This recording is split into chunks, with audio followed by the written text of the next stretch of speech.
एका ठिकाणी इंटरव्ह्यूला गेलो भाऊ. ऑफिसमध्ये गेलो, 2-4 साहेब लोक बसेल. त्यानं सांगितलं 2 प्रश्नाची उत्तर द्या भाऊ. म्हटलं ठीक आहे, 2 प्रश्नाची उत्तर देतो. कोणता भाग कोणत्या भागाच्या अंडर खाली येतो या बाबतीत तुम्हाला प्रश्न विचारले जातील म्हणे. म्हटलं बरोबर आहे, आपण जे इंटरव्ह्यूला आलो, आपण जो अभ्यास केलाय ते काही ना काहीतरी विचारतील की कोणता भाग कोण्या भागाच्या अंडर खाली येतोय. ग्रामसेवक कोणाच्या अंडर खाली येतोय, सरपंच कोणाच्या अंडर खाली येतोय, नगरसेवक कोणाच्या अंडर खाली, खासदार आमदार मंत्री संत्री हे कोण कोणाच्या अंडर खाली येतात. म्हणलं हे विचारतील की कोणता भाग कोणत्या भागाच्या अंडर खाली येतोय. ठीक आहे म्हणलं, विचारा प्रश्न. ते म्हण ठीक आहे. पहिला प्रश्न, कमरेपासून वरचा भाग कोणाच्या अंडर खाली येतो.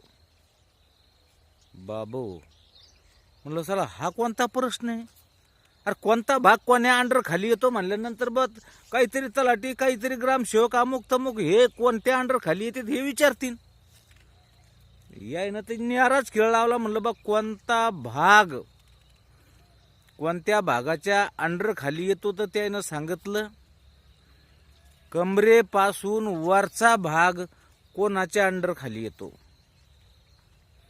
येत काहीच नव्हतं, पण म्हणलं आपण त्यावर सांगून काहीतरी. आता म्हणलं कमरेपासून वरचा भाग हा तुमच्या मुंडक्याच्या तुमच्या मेंदूच्या अंडर खाली येतो. ते म्हणे ठीक आहे.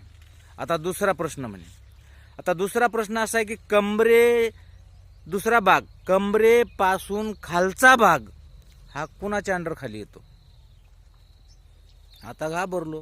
म्हणलं कमरेपासून खालचा भाग कोणाच्या अंडर खाली येतो, आता सांगावंच काय. जमलं म्हणलं, पण तरी म्हणलं ठीक आहे देऊन टाकू प्रश्नाचं उत्तर. सांगितलं म्हणलं कमरेपासून खालचा भाग हा वासनेच्या अंडर खाली येतो.